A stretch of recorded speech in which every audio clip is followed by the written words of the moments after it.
ఈరోజు దేవుని మాట కీర్తన గ్రంథం 33వ అధ్యాయము 4వ వచనము. యెహోవా వాక్యము యథార్థమైనది, ఆయన చేయనదంతయు నమ్మకమైనది.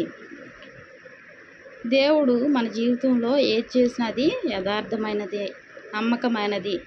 మరి దేవుని వాక్యము ఎంతో యథార్థమైనది. అది ఒక్క అక్షరం కూడా అది ప్రక్కకు తొలగదు. ఆయన ప్రేమించి మనకిచ్చిన వాగ్దానము అక్షరాల నెరవేర్చే దేవుడుగా ఉన్నాడు. ఈ సంవత్సరం కాకపోయినా వచ్చే సంవత్సరం. మరి ఈ సంవత్సరం ఎందుకు నెరవేరలేదు? అది యథార్థమైనది కదా దేవుని వాక్యము అనుకుంటున్నారా ప్రియమైన సహోదరి సహోదరులారా?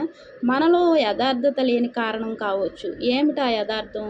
మన నోటి మాటల ద్వారా ఏదైనా కలుషితం, నా నోటి మాటల ద్వారా మనం అనరానివి అనడం, ఏదో చిన్న పొరపాటు ఏదైనా ఉందేమో మనం దేవుని సన్నిధిలో పరిశీలించుకొని దాన్ని మనం దేవుని సన్నిధిలో, ఆయన క్షమించే దేవుడు కాబట్టి ఆయన పాదాల చెంత చేరాలి.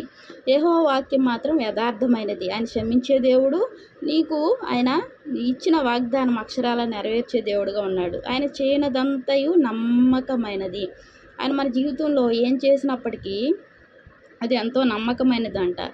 ఆయన చేసే మనకు తెలియదు, ఏంటి నాకు ఇలా జరిగింది, ఏంటి ఇట్లాగా అందరికీ అప్పులు లేవు, ఏమీ లేవు, నాకే ఇలా అప్పులు, ఈ సమస్యలు అని ఏమాత్రము విసిగి వేసారిపోనవసరం లేదు. ఆయన ఏది చేసినా మన మేలు కొరకే చేసే దేవుడుగా ఉన్నాడు. ఆయన చేయనదంతయు నమ్మకమైనది. నమ్మకమైన దేవుడు, యథార్థమైన వాక్యం యథార్థమైనది కాబట్టి వాక్యమే దేవుడు, దేవుడే వాక్యము.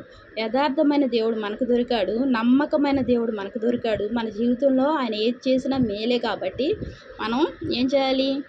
సంతోషభరితులమై మనము ఆయన సన్నిధిని విడిచిపెట్టకుండా ఆయనతో మనము ఆయన కృపను పొందుతూ ముందుకు సాగిపోవాలి. దేవునికి వందనాలు. ప్రార్థన చేసుకుందాం. మహాప్రేమగల తండ్రి, కృపగల ఆయన, నీ వాక్యం యథార్థమైనది అయ్యా.